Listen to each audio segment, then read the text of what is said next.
Assalamualaikum warahmatullahi wabarakatuh. Halo Sobat Mansa, sahabat Mansa Angkat.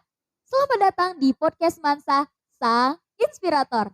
Di episode kali ini kita kedatangan tamu spesial yaitu Bapak Babin Kaptinas Kelurahan Pekan Tanjung Pura, Pukubuan, dan Kampung Lalang, yaitu Bapak Tantawi Jauhari SSY MH. Assalamualaikum Bapak. Waalaikumsalam warahmatullahi wabarakatuh.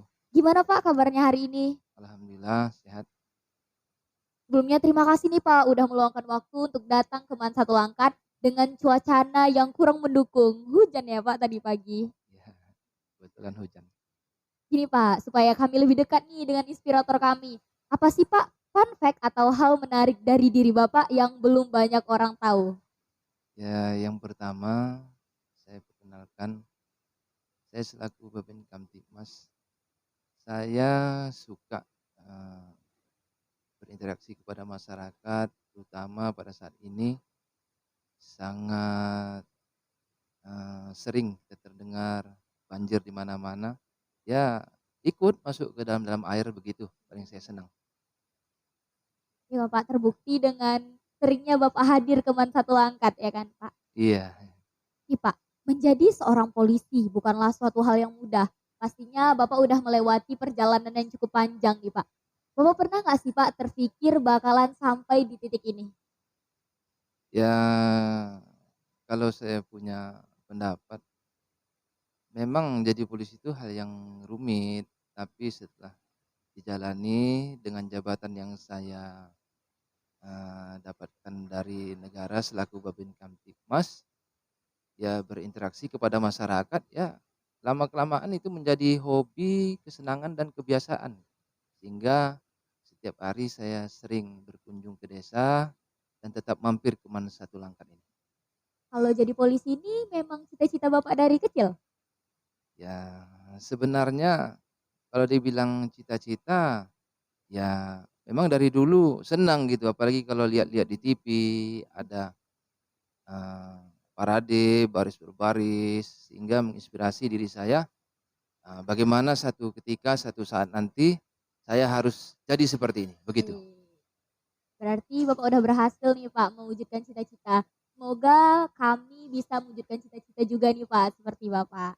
Amin. Amin, mudah-mudahan dengan siswa-siswi Satu Langkat belajar rajin, tekun, semoga apa yang dicita-citakan untuk menjadi seorang polisi tercapai. Amin. Salah satu peran polisi adalah sebagai kendali penegak aturan nih Pak. Apa sih Pak motivasi dari Bapak untuk kami para pelajar agar selalu menaati aturan?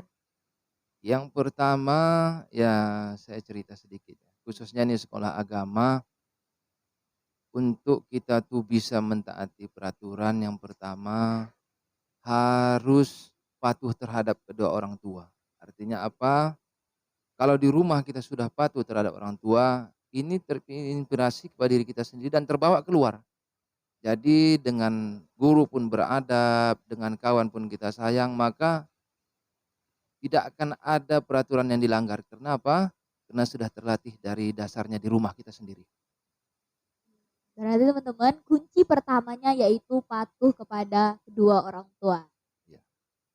Nih Pak, sesuai dengan pengalaman Bapak nih, selama 2 tahun ini apa sih Pak kasus yang paling sering gitu dilanggar oleh para pelajar Pak? Kalau pengamatan saya khususnya di Tanjung Pura ini, sering saya berjalan ke kampung, ke desa, ke kota. Saya sering menjumpai siswa-siswi khususnya tingkat SLTA itu merokok. Ya, kadang berondok-berondok merokok di belakang-belakang gedung.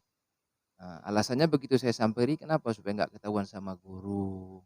Itulah hal yang paling banyak saya jumpai untuk saat ini khususnya di Kecamatan Tanjung Pura. Gitu. Ya, Pak. Terus kalau untuk sanksi gitu Pak, sanksi terberat yang pernah diberikan pihak kepolisian terhadap para pelajar nih Pak. Sanksi terberat yang pertama begitu kami samperi siswa-siswi, khususnya siswa ya, SLTA itu, kami membuat surat pernyataan, itu kami bawa ke Polsek Tanjung Pura, kami panggil kedua orang tuanya dan kami serahkan ini kepada sekolah di mana dia belajar. agar jadi pelajaran, masukan kepada orang tuanya untuk lebih mengontrol anaknya begitu. Menjadi seorang yang sukses seperti Bapak saat ini nih, pastinya dulu waktu masih pelajar seperti kami, Bapak punya tips-tips belajar nih, Pak. Boleh dong, Pak, sharing-sharing ke kami tips belajar ala Bapak tuh gimana sih? Ya berdasarkan pengalaman saya bukan ujuk-ujuk besar jadi polisi seperti ini, tidak. Saya juga dulu belajar di SD, di SMP setaraf sanawiyah, STM, setaraf MAN 1.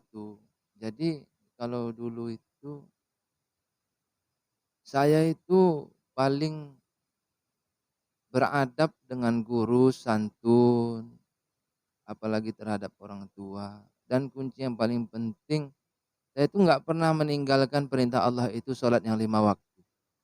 Jadi termotivasi kepada saya, yang saya rasakan sekarang ini, apapun yang saya buat dulu, ya hasilnya sekarang ini gitu. Jadi kalau memang kita tuh mau sukses di kemudian hari, yang pertama itu ya tetap kita tuh patuh terhadap orang tua, yang kedua beradab kepada guru, yang ketiga jangan meninggalkan perintah Allah. Jadi segala sesuatunya itu setelah kita belajar, kita berdoa, apa yang kita inginkan mudah-mudahan cita-cita kita tercapai. Begitu kalau menurut saya. Kalau tips dari Pak Awi ini yang pertama itu patuh terhadap orang tua, beradab kepada guru dan juga jangan pernah meninggalkan perintah Allah Subhanahu wa taala. Nih Pak, terakhir nih Pak untuk menutup podcast kita pada hari ini. Boleh dong Pak pesan dari Bapak untuk para pelajar khususnya siswa-siswi Mata Angkat.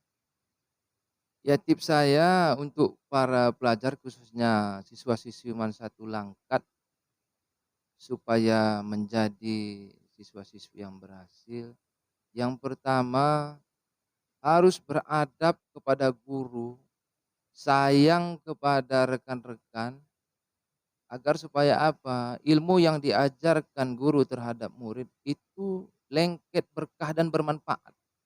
Jadi sesuatu ilmu itu supaya bermanfaat kepada kita, kita harus beradab kepada yang memberikan ilmu gitu. Jadi kalau yang memberikan ilmu itu dia ikhlas, kita yang menerima tidak benar-benar sungguh-sungguh untuk menimba ilmu itu, maka ilmu itu nggak dapat. Jadi pesan saya supaya berhasil Satu Langkat ini beradab kepada guru supaya ilmu yang diberikan guru tadi kepada kita berkah dan bermanfaat sampai hari tua.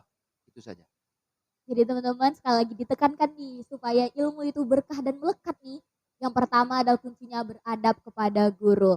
Oke Pak, sekian. Terima kasih kami ucapkan Pak telah meluangkan waktunya untuk hadir di podcast kami. Sampai jumpa teman-teman di episode selanjutnya. Assalamualaikum warahmatullahi wabarakatuh.